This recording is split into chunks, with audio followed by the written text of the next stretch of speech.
You're all good. Yeah, you're good? You're good? Yep. Okay. Good evening, everybody. Jesse, how are you, sir? Nice to see you. Good to see everybody. How's it going? Okay. It's nice and cold outside, but it's warm in here. Welcome to the Chelsea Land Use Committee meeting for the month of January. I'm just going to do a check here online. I see Hector, Mike, Perry, Ellen. And you're saying there's also someone from the public on, Jesse, as well? We have two members from the public in the attendee section. Two members of the public. Okay. Layla and Matthew are here. That's our public in the room. Marty's here, Inga's here, Rodney's here, David's here, Jesse's here. That's your current count, Jesse. Okay. Okay. Thank you. MCB4 has a hybrid policy that can be found on our website. Board members are expected to attend meetings in person unless they have a disability or extraordinary circumstance. Excused members of the public are able to participate virtually. Members who are joining via Zoom must leave their cameras on. This meeting is being streamed live on our YouTube channel and a transcript is being recorded. My name is Greg Morris. I'm the chair of the Chelsea Land Use Committee, and right on cue, Pamela joins. I'm glad Pamela is with us. Pam is on as well. That is great. Happy New Year, everyone. It is a cold day outside, but once again, it's warm in here. The goal of this particular session tonight was to focus on some goal setting because we don't have any specific items for vote at the moment. But we do have public testimony or folks who can make public comments. So if I can have the consent from the body, I'd like to make an adjustment to the agenda so that we have our public testimony up front. Go for it. Any objection to that? Thumbs up across the board on that. Thank you very much. I see the thumbs up. I see the thumbs up. We're going to do that. Okay. So on that note, let's start with our public testimony. It's 2 minutes is the expectation. And I think I've got Matthew first. Yeah. Okay. And then you'll be on second. And that counts by 1 and by 2. Okay. Thank you. I am going to time you when you start. I'll hit the clock and we'll actually keep it on track. But because it's a light group today, be comfortable. Great to have you. Thank you. Jesse, do we need to, when folks testify in person here, do you want them to be on camera so they can be seen or no? Yeah, the camera will find them once they start talking. If they're, Okay, if they're in the room. Okay, wherever you are, the camera will track you down. Okay, Owl will get you. Okay, ready to go? Sorry, one quick sec. Can everyone online please mute themselves because we're getting some sounds. Thank you. Thank you, Carrie. This is the camera. Okay, a couple. It'll be talks will go. Okay. Okay, a couple things. One, I've got a diagram that people here have, and I'll distribute it later. One talks about Thank you, Dave. the roadbed in terms of what is on 8th Avenue. I'm sorry, what's on one side of 9th Avenue, one's on the other side. One's 40 feet and the other one's 30 feet. What is 40 feet is too wide.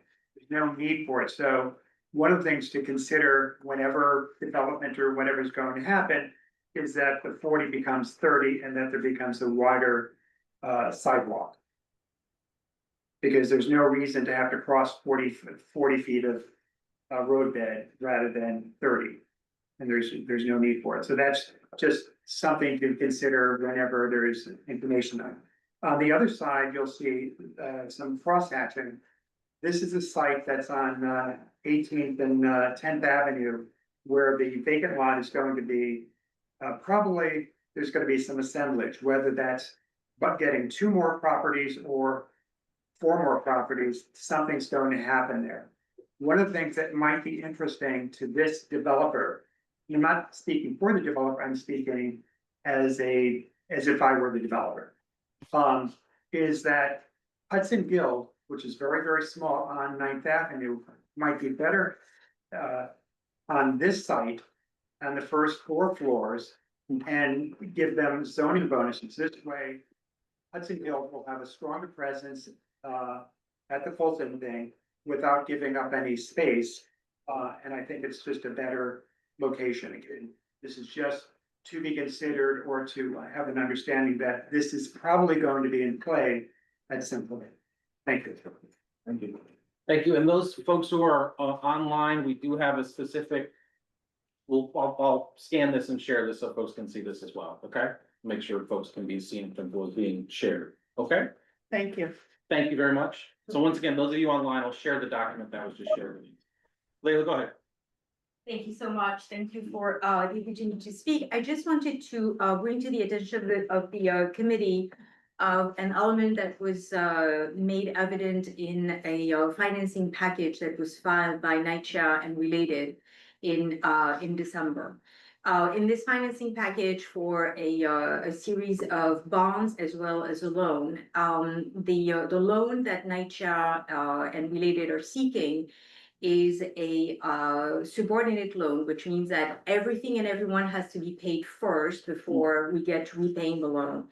The loan is taken by related, paid by public funds, some coming from HFA, some coming from the Battery Park Housing Authority. For some historic reason, they have to pony up.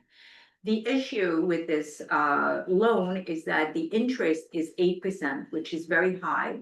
But also that as part of this loan, NYCHA is obligated to repurchase the loan in the course of the maturity of the loan. The maturity is actually at 40 years. And the interest can never be repaid because they are accruing faster than the repayment schedule. As per the documents, the loan would be starts at 61 million and would be at 149 million at year 10. And if you continue this trajectory at maturity, it would have ballooned at 1 billion. NYCHA is obligated to repurchase the loan from all these lenders, HFA and others. And they are to do this using the proceeds of the sale of the development rights on the portion of the land that would be reclaimed to do the market rate and affordable housing. I just wanted to make sure that this committee is aware of that because it has some land use implications, including the use of the monetization of the air rights for this project. So thank you. Thank you very much. Thank you. Thank you very much. Do we have anybody online planning to testify this evening? Folks, raise your hand if that's the case. Jesse, anybody indicating? Yeah, again, folks that are in the attendee section, if you would like to testify, or if you would like to speak during this period of time, please raise your virtual hand.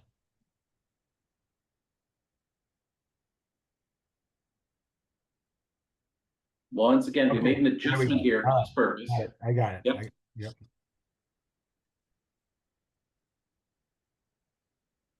Okay, no hands up, is that right? No, there's a hand up. There is, Marty right? Yeah. Ross is joining as a panelist to speak. Yep, great. All right, Marty, this has come off mute. Oh, okay. Hi. No, I just wanted to say, I'm sure you guys, actually Layla is probably better than me to give kind of an update. But we just had a recent court hearing. Tom Duane filed a lawsuit. He was a lead plaintiff against NYCHA concerning an issue. It's called 402B of the public housing law. And it's basically that the Chelsea houses cannot get in bed. NYCHA, with specifically the Chelsea houses, because that's what the legislation was written about, cannot get in bed with a for-profit developer. It has to be a nonprofit developer. So that's something we're like sort of waiting for the court decision.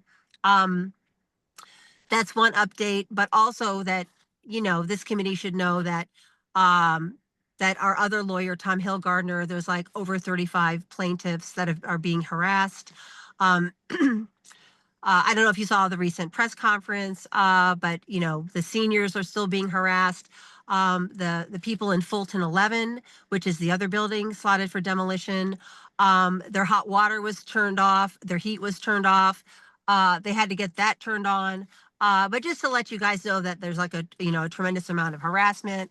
Miguel Acevedo was waiting for one of the tenants at Fulton 11 at 5:30 in the morning at a bus stop and rode on the bus with her to her work at 5:30 in the morning when she did not want that. So that's going on. The deputy mayor from the Adams administration and now the Mondami administration actually visited one of the Fulton 11s on a Sunday, at the end of the year, to have a private meeting. So anyways, I just want you guys to know that, listen, I live in a rent stabilized building. I don't get that kind of harassment, but the NYCHA tenants are. So just for you guys to be really aware that that's happening. Thank you, Marty. Thanks. Jesse, anybody else online? I do not see any other hands. One last call. Anybody online, public testimony? You okay? You all right? Okay. Let's make sure everything's okay. Okay. I think I'm gonna close the public session at this point. That said, because the agenda indicated that old and new business and public comment would come at 8, we'll keep our eyes open for anybody else who comes in and reopen if necessary. But at this point, I'm assuming we've covered our bases, okay? We'll keep our eyes open. All right. On that note, we'll move on to item number 1. This is Chair's review, meeting purpose and 2026 goals. Okay, let me start here and say thank you all for being here. I appreciate your presence in the room. I appreciate your presence online. At this particular time, with our committee tonight, we don't have any items to vote on. So there's nothing to vote on this particular evening. In other words, nothing coming to us for presentation purposes, for discussion, and that requires a vote. What I was hoping we could do, instead of removing ourselves from the calendar, was to have some time to talk both about a little bit about last year, a little bit about going forward. And part of the reason for that, I thought would be because, and I think this came up at our last meeting, when we ended, where there was some conversation about what are the things that this committee might want to learn and know to be able to be as effective as possible. That was probably related more or less to the landmark kind of conversation, the preservation piece. But also during the course of these conversations, we've had conversations before about colored school number 4 has come up as a topic and is back up for conversation. This particular body put forth a strategy. The Bayview piece has come up before this group. The Gateway project came up. A lot of things have come up in the last year. And I was thinking that it would be beneficial for us to talk a little bit about what we know versus what we'd like to know, so we can be as prepared as possible going into 26, so that we can have the kind of meetings where everyone says, I felt ready, felt prepared, I felt like I was learning the skills I needed to learn so I could participate in every aspect of the conversation. And that's not to suggest that we haven't tried to do it, but we just have a bit of a window. So I thought we could take advantage of it and have some conversation in that regard. Also throw out, just in terms of the last year, everything from Bayview to colored school number 4 came up last year. The Gateway project, we obviously were very immersed in the Fulton Elliott Chelsea conversation, and we did have particular statements and comments that were embedded within the letter that our community board signed off on, things we should be focused on. And that's just scratching the surface, because David and Carrie, you have mentioned in the past that there's also some history here of other things that might be landmarked, or there may be other historic preservation opportunities in this neighborhood as well that we could focus on too. All this to say, I don't want to stress this out tonight. I'm just hoping to have an easy, relaxed conversation about what we might need to know and learn to be prepared for what's ahead, okay? And in doing so, it's really important to start from the perspective of when we have had this last year together, where is it that we felt maybe like if we had more guidance, more knowledge, more awareness, whether it's of how the committee operates or different elements of the committee has worked, how we could be more successful or impactful, okay? That was the intent. So I just want to start by saying, last year, I was very grateful to this body for all of the different ways we responded to small and big projects. As we know, a bulk of our time last year was specifically invested within the Fulton Elliott Chelsea campus conversation. And it continues, as noted during our public testimony, it continues to be embedded within our work going forward. But I recognize that that is something that other committees also have responsibilities to think about as well. Aces, for instance, has been active in the conversation about what's going on with PS 33. HHS has been active in conversations what's going on with tenants. So again, while there's lots of different content, the reality of our committee is we're always going to be dealing with lots of different topics and issues, and I want us to feel as comfortable and successful as we can be going into 26. In saying that, I also would like to put us in a position where if there are specific projects that you or your peers on the committee have an interest in digging into, And although he's not on tonight, Brad, if we've been in these conversations with Brad before, Brad always brings up drones. And I love that about Brad. And if he wanted to dig in on that conversation in some ways within this committee structure, he and I talked about this briefly, we could do that. There are other pockets of things that might be important. Colored school number 4, for instance, and that is the designation of that particular school, is an ongoing conversation that needs to take place to support the restoration of that particular building. And I know there's some folks who have particular interests in making sure that that facility is renovated or made to look exactly how it is that we imagine it. Carrie, was it you that were invested in the Bayview conversation as well? Like, that project got approved, got moved forward, but listen, we need to keep a pulse on what's happening and how it's happening. And Yeah, so Carrie, I didn't mean to throw you out there, but I just wanted to say, like, when we were co-chairing together, we had a list of stuff. And I'm just hoping we could talk about stuff. I do think it's helpful probably to just sort of break it out into 2 parts, because half of what you mentioned are, projects that are happening that are in the city control, and half are state. So it makes things a little more complicated with something like Bayview or Gateway or the EMS station, which we should put on that yes, the EMS list, station. Thank or you. the Hudson Tunnel vent, which Yep. just started, I think at the beginning of last year. Those are all state projects. And then we have former colored school number 4 and Midtown South and, mixed use plan, which I think we should be keeping a close eye on. Yeah. And obviously NYCHA and a couple other things when we get there that are more city-based, and we're about to have a new city council person, so. And we have, yes, and a whole other layer of this. Terry, Hudson Tunnel is federal, yes? You Sta- said state. yeah, sorry, but outside, like there are other bigger folks to pull in, yes. I don't know if the vent is, Jesse would have to tell us. I feel like that was, maybe it's federal, I don't know, Marty. Well, it's Amtrak. Yeah. So, and it's Federal Department of Transportation Oh. that gives us the all the sign off. So that's the overseeing. So then 3 buckets, State, city, state, and fed, right? yeah. So on that note, I think the best starting point, and I'm pivoting from a little bit of last year to where we go from here in terms of discussion, and really I'm opening up the floor at this point. To start by saying, we have folks who've been part of this committee for some period of time, some shorter. Let's start from the perspective, let's start this way.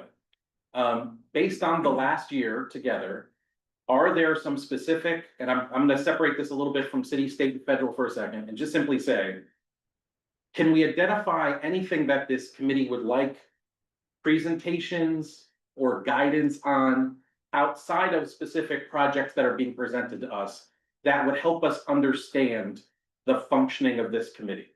And I'm bringing that up, Jesse, I hate to look in your direction, but simply to say, you led some of this off last time, so I'm wondering maybe if you want to lead off here with a reflection or two. No, I mean, sure. And then Carrie, I saw your hand go up if you want to jump. I think it was just exactly what we talked about last time. I don't have much more to add other than just I think, because some of us are new to this committee and not understanding like what standards we're using when we're talking about what goes in front of the landmarks committee and how we're evaluating various features on like, how much our aesthetic preferences come into play versus like what are actually regulations that are written down somewhere.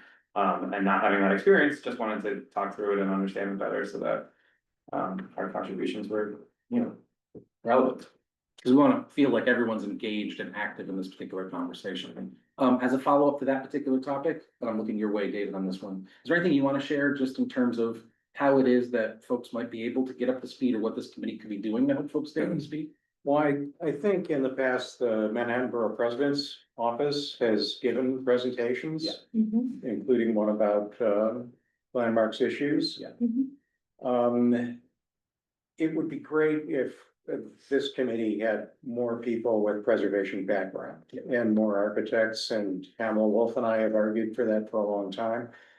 When I first joined CB4, I was a public member on a committee that was dedicated to landmarks for Hell's Kitchen and Chelsea. It was the CB4 Landmarks Committee. A lot of other community boards, especially in Manhattan, that have a lot of landmarks in them, have dedicated committees. And we had a good number of architects on it. Ed Kirkland, who was a great self-trained preservationist who actually established the West Chelsea Historic District, had a lot to do with saving the High Line. Damu Radishwar, who had worked for Bolshek Partners, one of the top preservation-oriented firms in the city. Pamela's a great self-trained preservationist. So we had more people like that, it would be good. And also, when you've got discussion among people with a lot of experience like that, it adds a lot of credibility instead of seeming just like one person spouting off. Yeah. So it would be great. There's actually a candidate who would like to be on the board. And Pamela, I know, reached out to our city councilman to see about having him appointed last year. That didn't seem to work out. Maybe that'll be different this year. So that would help a lot. And I think if there's any professional training from the borough president's office, that would be good. Helpful. Carrie, you had your hand up before. Do you want to jump in?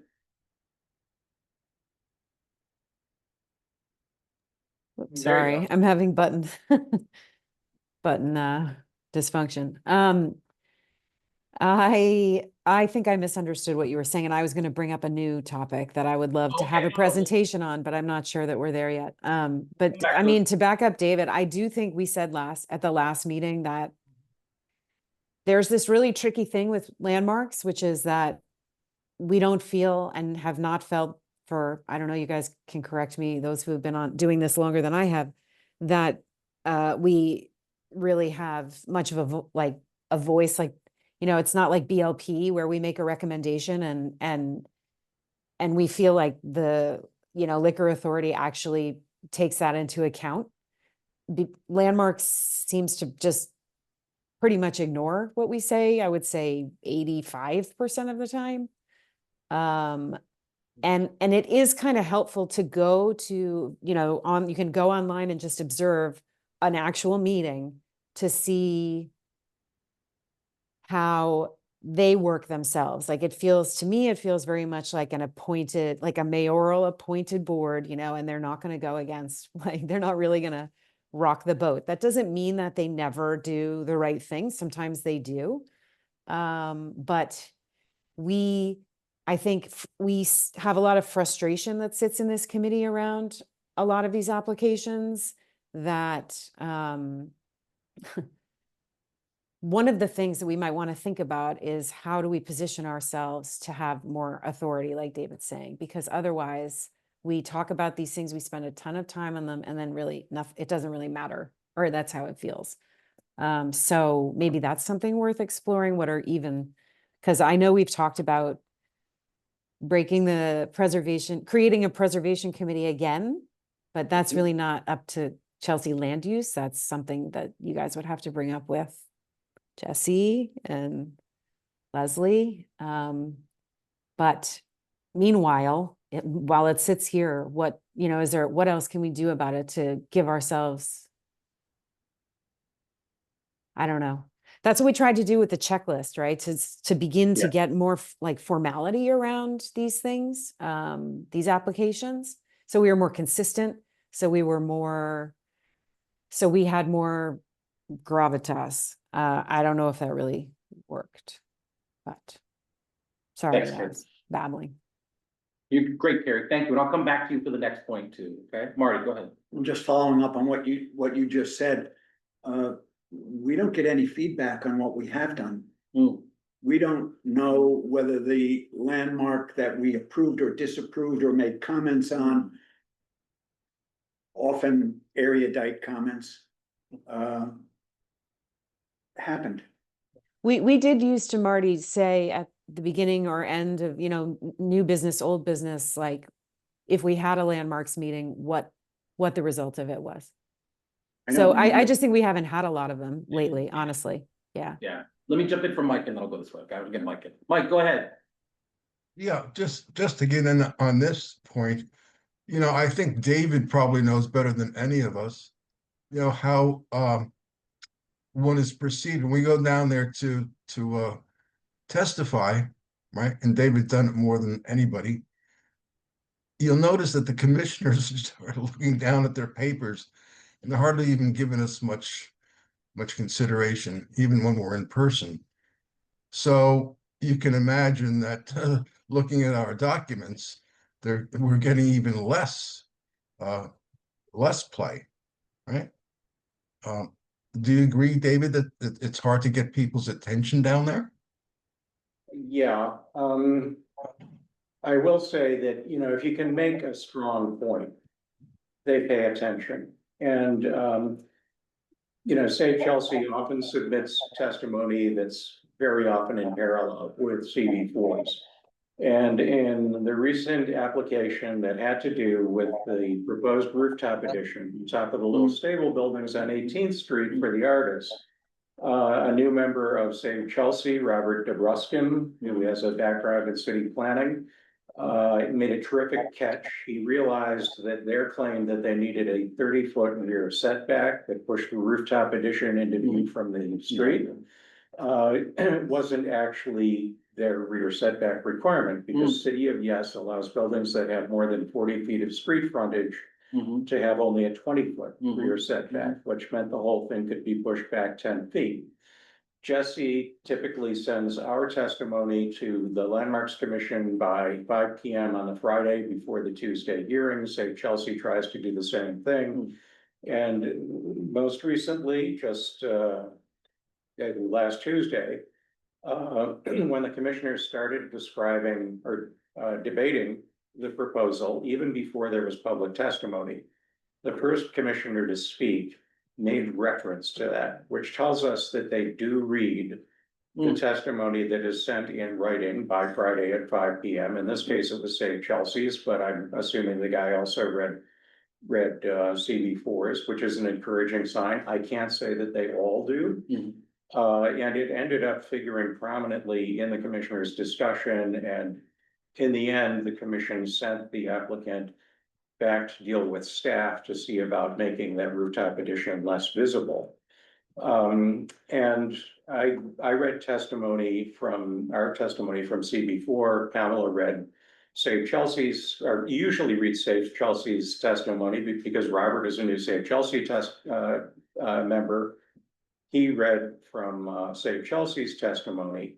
And one way we can get traction, and we usually do this, is I will share CB4's advisory letter to the Landmarks Commission, particularly if there's a kind of critical issue with other preservation groups like the Historic Districts Council and Victorian Society New York.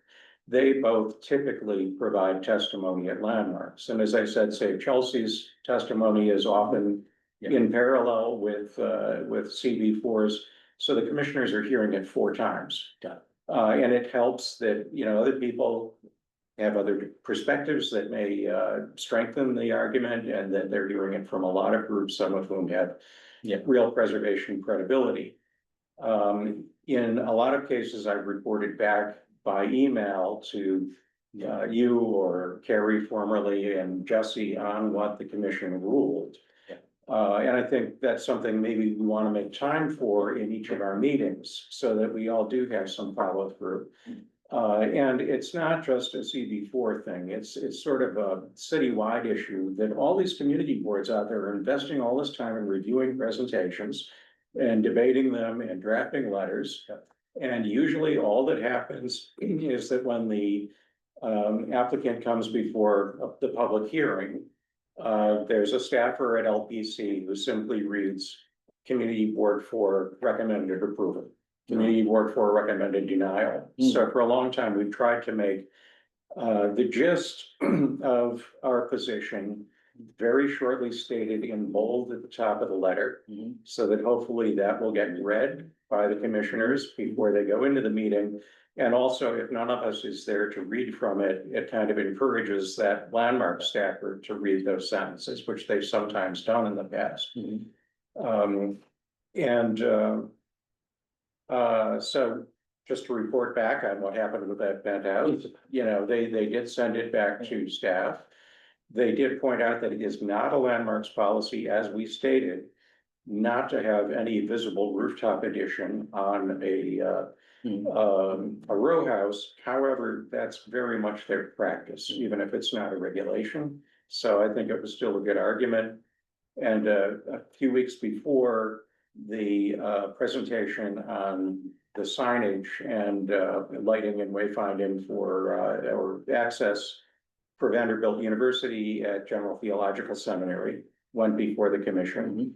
And we read our testimony, and HDC and Village Victorian Society commented very similarly along those lines. And one of the commissioners said, CB4's testimony is good. And the commissioners agreed with us that there were too many banners on 21st Street and sent the applicant back to the staff to work on that.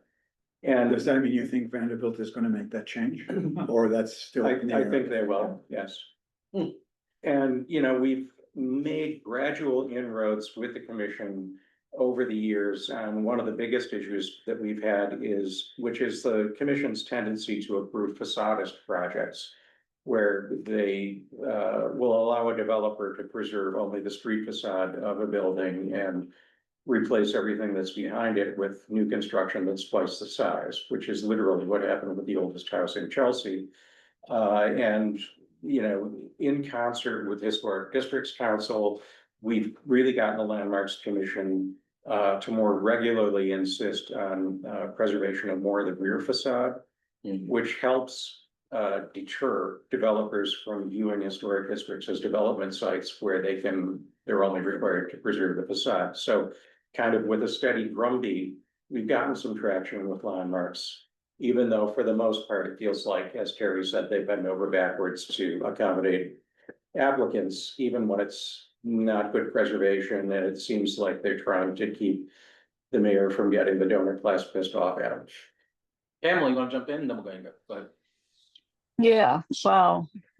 Thanks for giving so much time to talking about landmarks and our dealings with the commission in this meeting.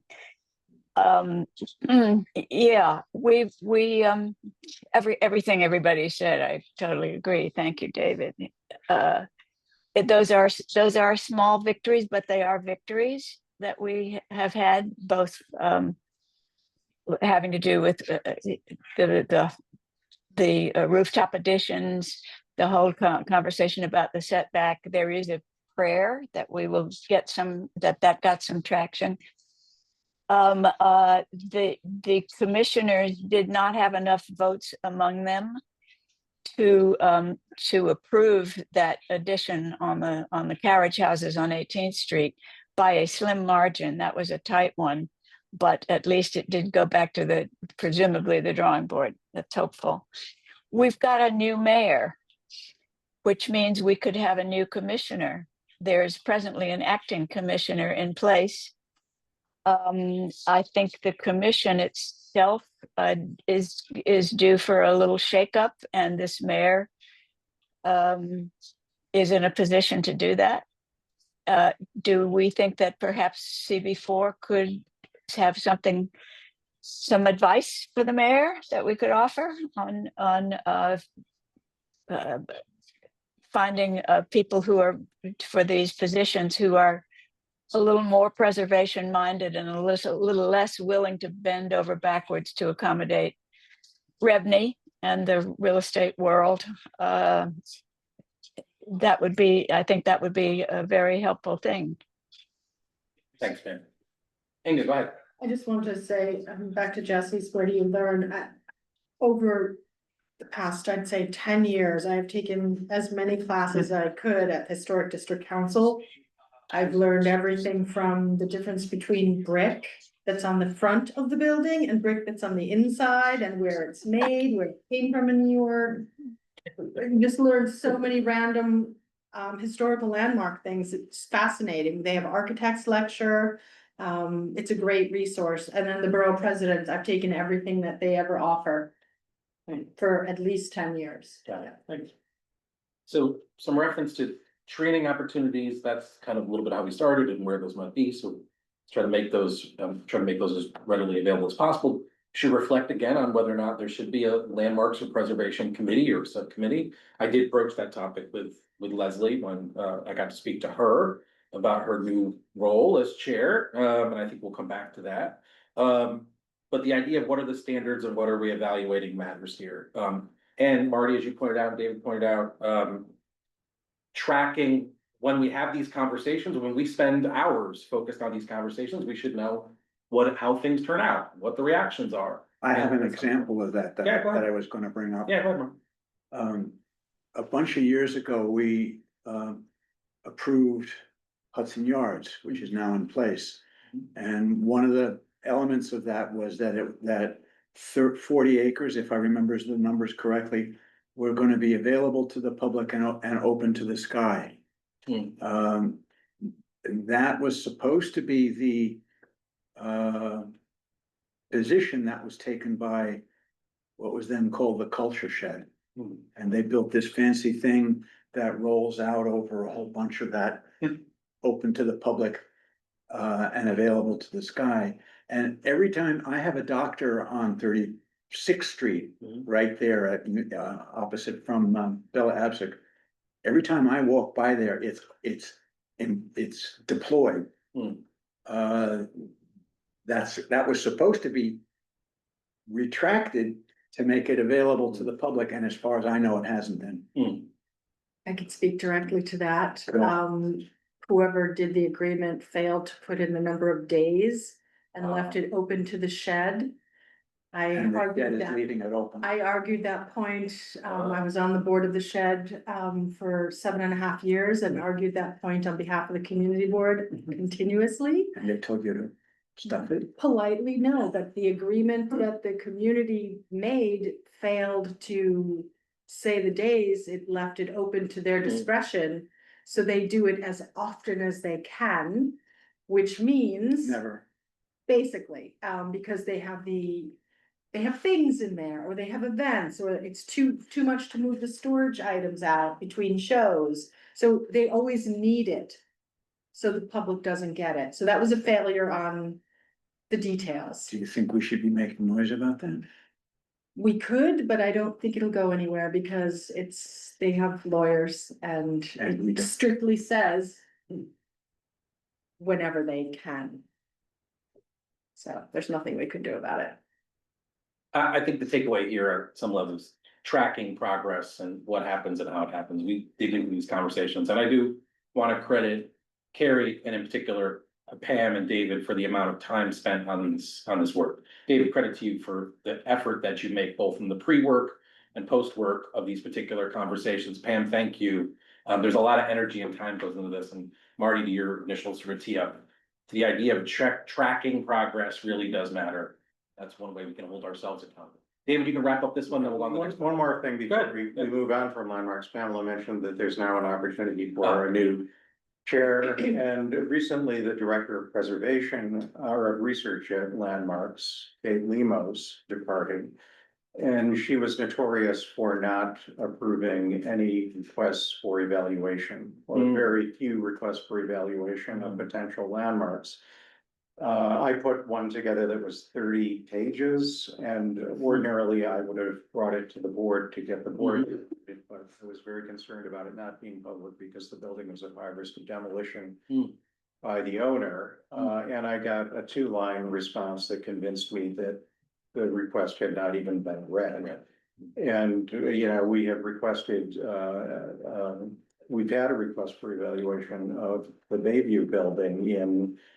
By evaluation? I think, pardon? What do you mean by evaluation? It's a request for evaluation is the formal document by which you ask the Landmarks Commission to evaluate a building for potential landmark status. Okay. And you pitch the building, you're required to provide a lot of images of it and some history. And you can make it as long as you like. We did a pretty substantial one for Bayview, and over a decade has passed and we've never gotten a response. So it might be worth this committee writing a letter to the new mayor, asking for a landmarks commission that is more open to considering buildings for designation. You know, in the past, a lot of community groups asked for a new chair. This is before the most recent one was appointed, who was a trained preservationist, and the most recent one was a trained preservationist, but that didn't work out so well. So you simply, I think we would simply ask for someone who was an advocate for preservation and independent, and given independence by the mayor, and more open to new designations. David, can I ask you a question? What is the, sorry, just because I'm always learning still, what happens if they denied something like Our Lady of Guadalupe? Can we bring it back? You can, but there's a very low chance that it will be considered, because what they usually do is say this was rejected previously and blah, blah. And I've submitted a request for evaluation of the Chelsea Market building, and they did the same thing. Okay. Excuse me, can I ask Leila to speak because she's shaking her head now? Leila? I would love to be recognized, but I'm totally different. What's on your mind, Leila? What was that? I'm sorry. I would say that on the contrary, it may take multiple passes before a request is granted. Tin Pan Alley is a good example of that. We had to submit, I think, 10 requests. Eventually, they designated Tin Pan Alley. Okay, that's good to know, because in my experience, like with Chelsea Market, they don't even give you a description of why they're turning it around. They simply cite the previous rejection. Yes, and it's definitely at rejection number 7, you really feel discouraged, but. Well, I think. You know my motto, don't give up 2 minutes before the miracle. That's a great So maybe motto. that's something we should keep track of as well, Greg, is, you know, where we are with all of the applications we've had. I mean, well before my time, but, and much depends on the personnel. So if you've got a Yeah. new chair or a new city council member who will go to bat for you. And I've in fact been working for a long time on an extension of the Chelsea Historic District. And when that gets to a certain point, I'd like to bring it to CB4 to get the board behind it. But given the track record of the most recent Landmarks Commission, I thought it was futile. Okay, well, maybe time for new blood, new interests, and we can focus from there. I'm gonna go on to the next additional points to be made or thoughts in reflection on last year. Carrie, I'm looking at you first because you said you had something new you wanted to pitch. yeah, I think Pamela might be able to speak to this. We saw, well, I think they came to transportation. Is that right, Pamela? But there's going to be a water main replacement on 7th Avenue between 34th and 14th. Just think about that for 1 second. Yeah.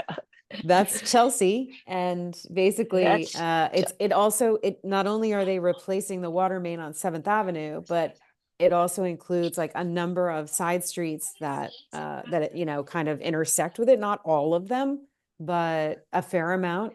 And they are going to be replacing all the pipes on those side streets. Let's say there are, I don't know, 20 of them. Is that too many? Maybe. No, I don't But, think that many. that all of the pipes, then let's just take 21st Street, for example, where Pamela and I live. On 21st Street, that not all of them, but many of the pipes that actually connect to homes. So that means, I mean, I can't even like, it's hard to fathom the construction that means, but nobody's come to us. I know that transportation suggested that they do. And I think that the neighborhood would really like updates on what's happening and when it's happening. And it's going to have big effects on traffic, parking, you know, heat and hot water. Water will be turned off while there's no water main. So, you know, it's going to have a big effect on our neighborhood. And I think we need to have them come to our committee. Other Oh, I thoughts, reactions? totally agree with that. I think it's going to be a massive, I mean, it's not as massive as the NYCHA proposal to tear down all those buildings, but it is major. And it will take decades to accomplish, I suspect. And they are starting at the northern end on 7th Avenue and working their way south is the plan. And it will be years. It'll be years before they get as far as us, Carrie. I think they said at least 10 years, and that, you know, knowing them, that's probably more like 20. So, And all the way through 2029. So, yeah. And it, yeah, they did make a presentation. They could come to us and do the same thing, and it would be a good idea. I think it would raise consciousness in Chelsea that this is coming at us from the east and the north, and yeah. But it would also raise consciousness that the agencies know that we're looking. Yeah, we're the Yes. accountability. Yeah. And I just want to say, it was also suggested to them when they went to transportation by Christine and Jesse that they also go to HHHS because of Yeah. things like heat and hot water. Yeah. You know, what happens to the tenants? They didn't have any scheduling, you know, not that they wouldn't, but they weren't really clear on like, okay, so for how long are you turning off the water? Like, what does that mean? And how that affects all of the residents of that, all those Well, side and- streets and the And avenues. we know that any work done on a water main, a major main, like on the avenues, will affect the quality of the water in our kitchen sinks. And it's especially noticeable if you run a full tub of water when there's been anything that happens. If there's a water main break on Fifth Avenue and 20th Street, water on my block on between 7th and 8th will be brown for a day at least. So you need to be aware of that it's more than just when they turn the water off, is what happens to the water we do have and use.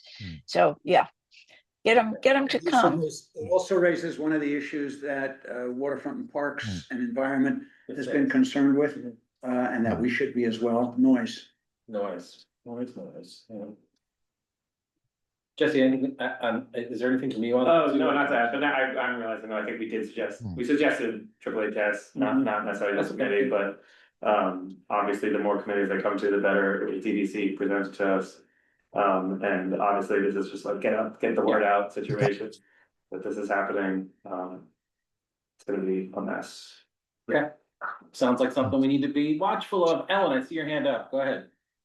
Yeah, I wanted to just make sure that everyone is considering the benefits versus the cost. I'm only hearing about the cost. Just want to make it clear that these are lead pipes that are going to people's apartment buildings. And so, Pamela, when you mentioned water quality, these are people who are getting lead in their water. Like, that is very dangerous. This is something that, yes, it's a big project. Yes, it's going to be a pain, but like, this is super important to get done. And there's only one way to do it. Like, we have to tear up the roads. It's not great. Like, it is going to be noisy, it is going to cause rodents, etc. But it's something that needs to get done. Like, we live in a society, we live in a community. These are things that we need to have happen. And like, sure, we want to make sure that the harms are mitigated. And like, we want to talk to the people doing the project and you know, make sure that it gets done the right way. We do not want to block these things. I think like often I feel like the impetus in some of these committees is to just sort of say no, or just try to prevent these things from happening at all. And I think that's really the wrong move. Like, these are really important projects that absolutely need to get done. I didn't mean to suggest that if you thought that I did. I actually think my request was that they come to the committee and talk about the project in transparency. So we have more transparency of what's going to happen to our neighborhood, not to block it. Yeah, Ellen, I didn't. Yeah, I was actually the person in the transportation committee who said that they should go Wait, to wait. HHS. So Let's like, do- I let's- was the person who suggested that, but I'm just saying, like, we need to like definitely not make these things harder to do. We want to make them easier to do. Yeah, I think the complexity is sometimes, you know, the awareness of what's happening and how this is a great example of, there's a committee who heard about this, pitched it to other committees to follow up on, or maybe that happened or didn't. I mean, this is what happens, is that you've got a community board of all these folks, all these committees. One group hears one thing, other folks don't hear the same things or don't get the opportunity to. And, you know, that's an unintended consequence sometimes that happens when folks have conversations to the table.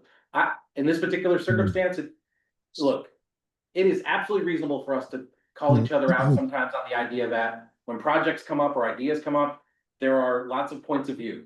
That's just the reality. In this circumstance, it did sound to me as if the desire here was to just be more knowledgeable about what's happening and what the consequence of that would be. Ellen, to your point though, I appreciate the idea that not just in this committee, but in others, there are tendencies sometimes to see things different ways. And I think it's important for strong resourced committee to be able to talk about different sides of things and try to figure out how to push itself forward in the safest, most reasonable way. Hector, were you trying to weigh in? I saw I thought I heard you for a second.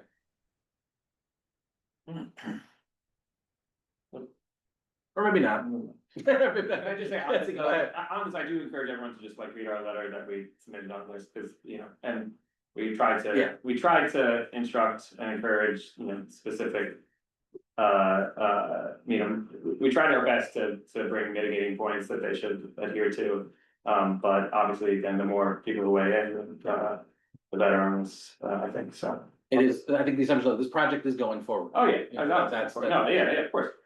So that's what, they can do it in a reasonable way, and it's gonna be with us for forever, so it's also just about making sure that the communication lines are open between us and DDC, and, you know, that we have like a place to go to if problems arise, so, which, you know what, as I'm rereading this letter, I'm not actually sure it is a point we made, so the next committee, we'll make sure that gets added. Because that's the other piece of this is to say, which is regardless of whether or not there's all agreement that this is moving forward, even if we have the best communication, something will happen during the course of this project that results in someone feeling or getting or having something that doesn't work.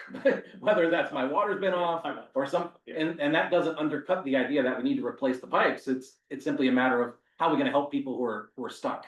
And I think that's something we want to be conscious of.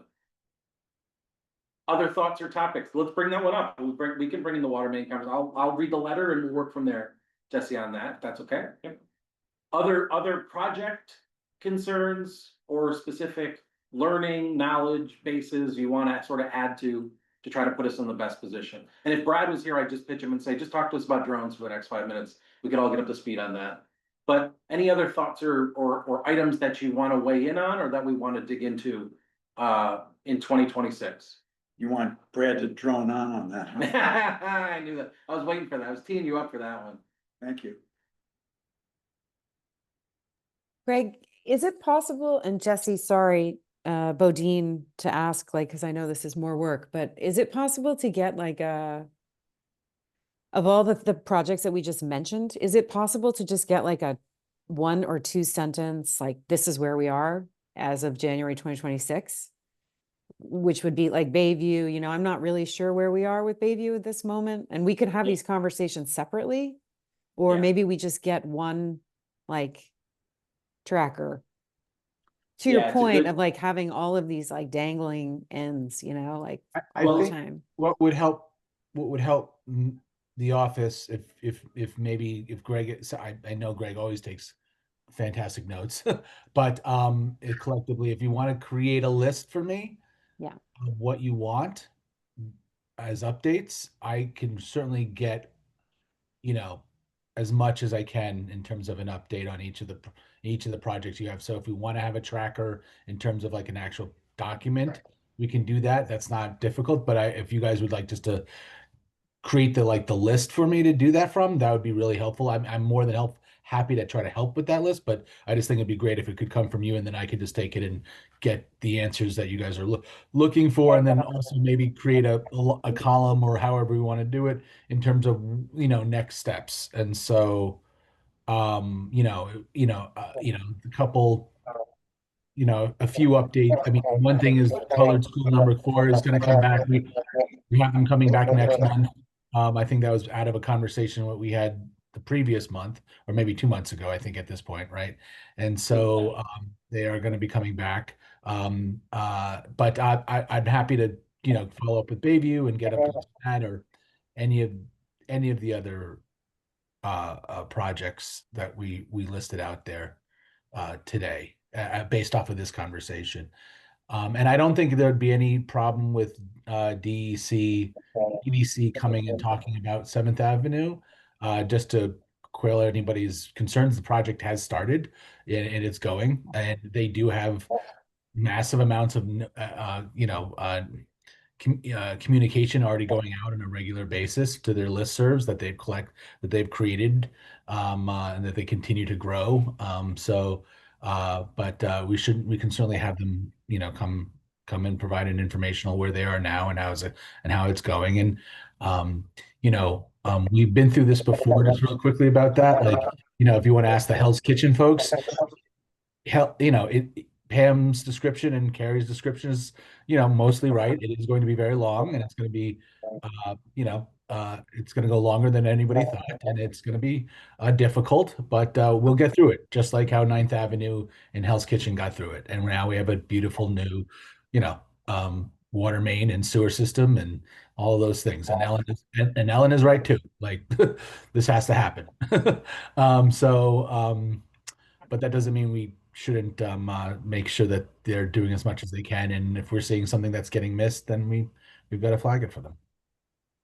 And just to add to that, to say, Jesse, we can work together on the tracker, and I just want to note for this body, because Jesse, you've got a lot on your plate. We all do in different ways. I just want to note that Mike, I'm just going to mute you. That's all right, because we're hearing a lot. Sorry, Greg, we're just hearing a lot of feedback. Mike, I'm just going to mute you, Mike Noble. Thank you, buddy. Thanks. Go on, Greg. Yeah, and then I'm going to go to Mike. Actually, his hands up. But I just want to say we can work together on the tracker and kind of work through this so we can keep a regular cadence. But I also am, as part of that, I'm going to want to lean on this committee too to say, is there a specific project that you have a particular interest in helping to support and keeping an eye on? Because I think this is a circumstance where if everyone has something in particular that they're focused on, it will make tracking easier, it'll make accountability easier. And in some cases, Jesse, you're juggling a lot of committees and responsibilities. There's a lot of projects. I just assume if we do this the right way and folks want to weigh in and be supportive, we can do that as a collaborative. That's really the goal. Mike, I see your hand up though, please. Let's unmute Mike so we can get in there. Go ahead, Mike. Yeah, I did. So in terms of research, the other day, just out of curiosity, you hear about AI everywhere, right? So out of boredom, I said, well, let me try this Gemini tool, right? This Google AI tool, and put in the prompt, give me a list of the major things that were considered by Manhattan Community Board 4 during 2025. And within a split second, I kid you not, right? If you've used these things, it's just astounding, right? Yeah. And out comes this thing. It was just amazing, right? What it left off, to my shock, was the passenger ship terminal. That was one of the things that it left off. So I shared this document with Leslie, right? And she said, yeah, she's pissed off that they left that off too, blah, blah, blah. But we have a new board member who happens to work for Google, and he's been using AI to summarize our meetings. So if you know him, we'll hear from him, I'm sure. But yeah, that's something that that will help. If you haven't tried it, give it a shot. It's that little thing at the top of your Chrome browser. It's the Gemini thing, and just put something in there. You will be astounded at how this thing works. I mean, I'm telling you, split second, right? That's right. That's right. You know? And thanks for that, Mike. And again, those tools, as you pointed out, those tools can be valuable and spit out lots of great information, and you have to review it and look at it. Oh yeah, you can add to it in your own words, and you can ask for more work. It's a thing that works. I mean, what can I tell you? Thanks, Mike. All right. Pamela, I see your hand up. Go ahead, man. I find that absolutely terrifying. But thank you, Mike. I'm sure it's a great tool. I just wanted to bring up that Jim Keller House at Vanderbilt, formerly GTS, puts out on a regular basis a report on their progress and work that's going on there on campus, and whether it's going to be noisy or, at what times are they going to be doing stuff. Talks about the sidewalk bridge that's going up the full length of 21st Street between 9th and 10th Avenues. It's a very useful thing, and it's something that we've had other major things going on in the neighborhood. We've asked to have that. Jesse, do you see that tool? Are you on that list? Do you receive the Vanderbilt? Yeah, the Vanderbilt reports, the weekly. He does it weekly. Yeah, I don't believe so, but I can certainly make sure I am. For those of us who live nearby, I'm not that nearby, but I'm very interested in the former GTS campus, just for its historical reference. and my own personal involvement over 70 years with it. So I just wondered if that was something that might be useful for other people to sign up for that list. Yeah, we should have, we could add that to our, and Jesse, you and I could check in on that too. We could add that to the tracker. So folks, if you want regular weekly updates, we can have that as well. Great thought, Kim. I was not aware of that, so that's really helpful. Any other policy project priorities or other items related to training that folks have an interest in? Now's the chance to weigh in, but just in terms of quick takeaways, as a reminder, we spent a lot of time on the preservation piece. There's a lot of parts to follow up with on that. So far, water main replacement is a project we're going to need to hear something about. Just focused on the tracker tool. Usage of AI to be able to capture notes, also beneficial for us. Any other particular project or policy priorities for this particular, thank you very much, for this particular committee to worry about or think about in 2026? The floor is open.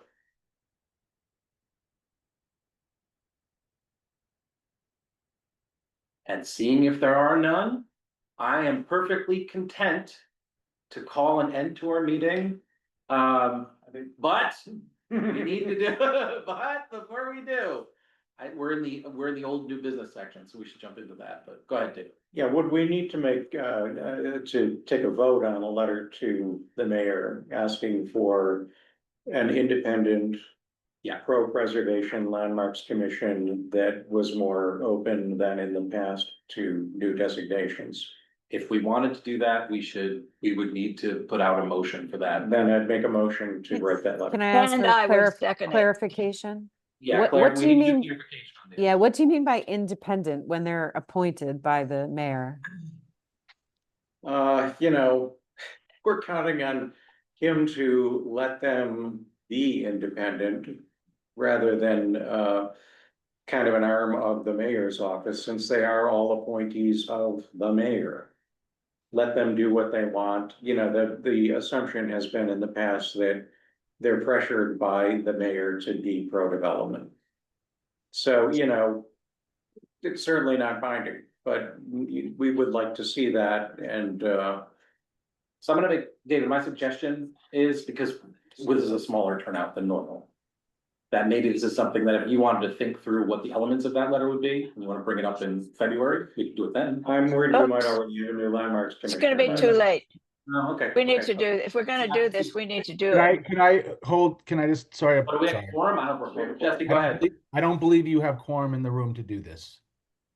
Well, You we need- definitely you don't need- have quorum. My count, you need 10 people. In the room. You need 10 people to count to quorum. I don't think you have 10 people in the room, and I don't believe anybody here online, with maybe exception of one. How many people have you in the room right now? Actually, Greg, can you count? 5 is the number. 5? 5. Yeah, that you don't. Even So even if I'm counting people online that I believe would be considered counting as quorum. Yeah, not for sure. So that doesn't mean we can't reach a consensus, write the letter and bring it to exec. Thank you. That's true. That's is that correct, Jesse? That's correct, right? If there is if there's nothing stopping a letter showing up at exec. I think exec would want to know if the committee felt, generally comfortable and supportive of such a letter, even though they didn't have quorum. So yeah, that could happen. Same thing, it could show up at full board as new business. Same issue. So, but I think both bodies would want to make sure that there is a general consensus from the committee that's supported. So how many of us are online that are voters?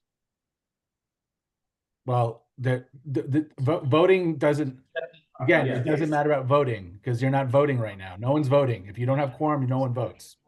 Yeah, it's not a vote. So quorum has to be in the room. No, Quorum has to be in the room, or you have to have yourself identifying yourself as having a disability.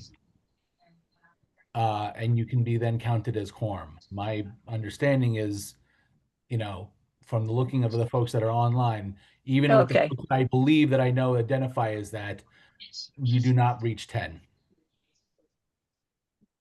My only concern with that plan is that I think that, I mean, I would like to see the letter before it gets sent to exec. So can we make that happen? Because I do think the wording is important, and it's like, like the word independent. And I think what you're asking for, David, is a preservationist who, can you be more specific about what you would put in that letter? I think that's what it's worried. And I've actually discussed this like with HPC and Village Preservation and Victorian Society, and they seem to say you don't want to be too specific. Like last time we were specific and asked for a trained preservationist, and the mayor could say, well, I gave you a trained preservationist, but we weren't getting what we wanted. This is, it's kind of a wishful letter, but I think it might be good if the mayor heard that we would appreciate an independent preservation forward landmarks commission that was not so stingy with new designations as in the recent past. Just answer your hand. Well, only just to be on record as taking an opposing view, sorry, but I would not want an independent commissioner who would, I think, our landmark committee does a, fine job of designating what needs to be landmark, but also, I don't like the idea of making it more difficult to find places to build housing that we need, so it's just obviously different approach, but I just don't think I would be. So you would be a vote against? Yeah, that's what I'm saying. Ellen's hand up, go ahead, discussion, go ahead. Isn't the landmarks commission governed by a specific law? Like, is this committee just outside of that law? Like, what is that? Yeah, I guess similar to Carrie, I'm very confused by what's being proposed here. This is like it's like a brand new commission competing with the landmarks commission. Or is this like part of the community board? I'm very confused. With the new mayor will come new appointments to the commission. Asking the mayor. Okay, so this is part of the existing landmarks commission. Yes. But it's just people who are ideologically aligned with you specifically. Right now, there's an interim, so the new mayor will have to appoint a new chair.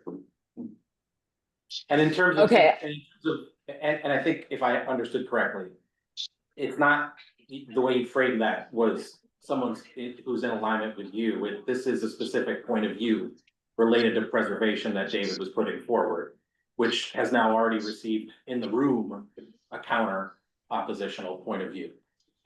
So again, I want to make this less about individuals and more about there's a preservation argument happening on one sense, and then it's being interpreted differently, which David is part of the reason why this is a hard conversation to have, because we're even in this room now, if this went to executive, the answer would be, well, we weren't able to come to consensus, right? But I guess my question is just like, so David, your position is like, right now, the Landmarks Commission seems to be too pro-development, and you want to get it a little bit more pro-preservation, and so you want to get someone on that commission who is just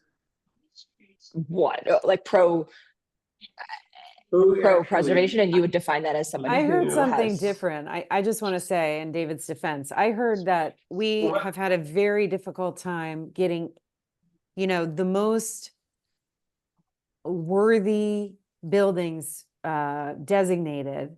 And meantime, like, I've been on this committee for 5 years and we've only tried 2. So this is not like a lot of buildings. I mean, with the exception of Midtown South, which was sort of a separate thing, that's another thing we should probably follow up on what's happening there. On the tracker. So I'm hearing it's more like it shouldn't be that hard, or we shouldn't be so quickly dismissed, or, I don't know, I'm not finding that. I mean, I'm trying to write your words, David, and I'm not sure, but like, it's not so much pro building versus, pro preservation as it is it shouldn't, like, there should be people on the Landmarks Preservation Committee who actually let buildings become landmarked that are worthy. There's that, and also, you know, when I say they bend over backwards, to accommodate the developers. I mean, the classic example is the oldest house in Chelsea where the applicant's architect claimed the house was just falling apart, didn't present any structural evidence of that. And the owner of the house wrote to the Landmarks Commission and said, you know, the house that we sold wasn't just falling apart because the applicant wanted to demolish everything behind the street facade because he said it was falling apart. And the deputy counsel of the Landmarks Commissioner wrote back to her and said, I have been in your house since it was bought by the new owner, with an inspector from the Department of Buildings, and I can assure you that it was not neglected as alleged. And he copied the Landmarks Commissioner, who, when she was ruling with the other commissioners on the fate of the house, did not mention this to them. And allowed the applicant's lawyer to say the house is just falling apart. One of the commissioners said, well, I wouldn't put a kid to sleep in that house. And, you know, that's when we started saying we need a trained preservationist as the chair. But that is an example of what I mean. It's not something that's going to prevent a lot of new housing from being built by creating huge landmark areas. It's, you know, self-contained preservation decisions that really fly in the face of preservation. And we had a case in Chelsea, I think it was just last year, where 2 row houses that had 18 apartments in them were emptied out and combined into one mansion. And the changes that the commission allowed flew in the face of preservation principles, and at the same time reduced affordable housing in Chelsea. There's like no upside, and it just seems awfully development friendly, and by any preservation standards or the spirit of preservationism, it's not what you would do. It seems like they're trying to reduce it to the narrowest interpretation, and that best serves the applicants, who are usually developers. And we've had an issue with developers getting approval from the Landmarks Commission to demolish all but the street facade of row houses in Chelsea and allow new buildings behind. They call them additions. An addition is actually where the replacement building is bigger than the profile of the existing building. So there's approval for replacing the existing building with a new one behind the facade, 1.5 times larger. The applicant then does not do that work. They turn around and put the house back on the market, and they sell it for 1.5 times what they bought it for. They are trading in Landmarks approvals that effectively strip landmarks of their protection, and that should not be. We don't want that kind of chair. We want a pro-preservation chair. And I know that, you know, that applicants often reach out to political figures to make their case. We want an independent commission. How would you write that letter so Jesse could swallow it? Well, I think Not it Jesse. I mean, I thought that was well arguable said, I still don't think just ideologically, I'm just gonna have a tough time with this, but I still I recommend you bring it to executive. I don't have a problem with going to executive, and we talk about it in sets. Yeah. But, yeah. Yeah, I just thought, like, we don't have quorum, so we can't vote here. But we can. Couple different- Consensus. Well, yeah, and I think we're getting to a place where there's some different points of view here that are, and the articulation of that made sense to Jesse as a starting point was interesting. If you wanna bring this to exec, we could do that, or this could be brought to exec, but again, they're gonna ask me first. Did you have clarity in your committee? And I'm gonna say, well, we were discussing it, and we had smaller turnout than normal, so we didn't have as robust of a discussion as we might have. That's just for fairness. so. I mean, would a show of hands help to know whether there's clarity in the committee? I don't, Yeah, I'll be let's honest with you, I'll be try honest that, with you, I because don't I'm think this- counting. I don't think that's, This is no, not- we don't have quorum, so there's no, we can't, let's go Yeah, that this is route. not how we should do things. I think Yeah, if, let's not. if we want, if there's, you know, I understand the timing issue. But we've written letters I will say we have written letters in the past, as David has mentioned, you know, about the need for more expertise on the LPC commission, you know, that the board is on record for. So, I mean, we can certainly. But not to this mayor, What?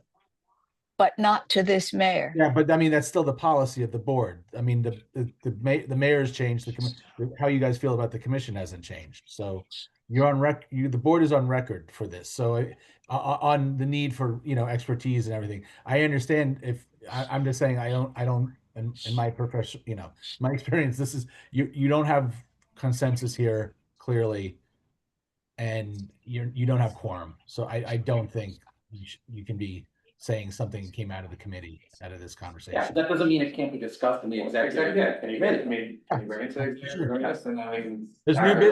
There's new business at every meeting, and that's the reason for it. So, you know, So are you this saying, is Jesse, very that David would go to serious. exec and bring this to exec as a piece of new business? anybody can do so if David feels feels, you know, that he should do that, and that should happen. Then I think, and obviously hoping that exec has quorum to then be able to make that decision. Yes, that's what should happen. Again, I will say we are already on record. We can certainly reiterate the points the board has already wholeheartedly supported. We've done this multiple times. We did this just recently, I think, again last year, I think, when there was, right, when there was when the current chair stepped down or something. I thought we had written this we had resent our previous letters recently. I would have to look back, but I thought we had done so, specifically for this reason. So, but if there's new points to be made, I understand with a new mayor, there's a new tone, there's a new um, uh, point of view, and you want to make that to that mayor. But that would be new. That would be new business. I mean, that would be something new and different than what we've written in the past. Yeah, so we didn't have our full body to, you know, we were having the conversation. Full group wasn't here to get into the conversation and to come to consensus, but we're on record. That will come up at the executive committee. You have the letter, and again, you've heard feedback from this group that will come to the table there. I think it'll be I mean, I don't get the opposition. I think it'll be Should the letter be drafted by the time of the meeting? Well, I just think based on what you've heard here, I think we've gotten some guidance as to the last articulation that you had landed well with someone who started by saying, you know, maybe I see it differently than you do. But then when you reframed it or framed it the way you did, it was helpful. And that's just the kind of language I would hope we would have at the executive committee, because that may be something that suits. So I don't think you need it entirely drafted, but I think those notes would be beneficial. Or it's all been recorded, so we know exactly what you said. And we don't have unanimity, but we do have That's right. agreement. There are a number of people that agree with you. There are no people who. Okay, I'll come to exec. Thank you, Dave. Sorry, sorry. Yeah, I didn't mean to add another meeting to the calendar, but I think this is an important one. And It's and cold here's- out, so honestly, really for the good sake at of time, this is important as well. Then it gets an actual quorum vote, which is. But Jesse, thank you for your guidance there. Just real quickly, just to confirm. So David, you're drafting the letter and going to submit it to Leslie for exec. Is that accurate? I thought I just heard otherwise, but I. Oh, I'm sorry, does it have to be entirely drafted at that point? What does she need? Yeah, that's a tight turnaround, right? I will say you have a number of exec members surrounding your table and not online, but Maybe that's what it's saying. table. I think they normally would say they would want to see Yeah, okay. a letter. You know, they're When not is- going to vote on something that doesn't Monday, right? doesn't Executive Monday. exist. In my opinion, I mean, you can certainly do that. You can certainly come in and say new business, and this is what I want to do. Do I have the support of exec? I think the exec would say, I would like to see, similar to what Carrie said, I'd like to see something in writing to approve. But I would defer to yourself, Greg, and Jesse, and Yeah, because we'll be at that meeting. Marty in If the you- room, and so, you know. Okay. I Okay. think that would be the smartest way to do it if you really wanted to do this. Okay, I think we're good. Good, okay, we're good. We're Thank you, good. David. David, thank you very much. Thank you for everybody for weighing in. And Jesse, thank you as well for your guidance. Give it up for our district manager, everybody. Give it up, give it up for our district manager. Best in the business, best in the business. Boo. Any other new business? Second, what Rod New said. Any other new business? Okay, do we have a motion to close tonight's meeting, having? We can't have a motion, we just leave. You gotta leave it wide You never open. came to order, so there's no motion. Marty's completely Technically, we clear. never came to order, that's right. Go. On that note, everyone, please stay warm. It's great to see you all. I look forward to 2026 and lots of takeaways from here. We'll follow up on all of those, Thank you. including the tracker. Thank you, Greg. And thank you. Thank you, everybody. Bye Have a all. great Good night. night. Good night. Good night, everybody.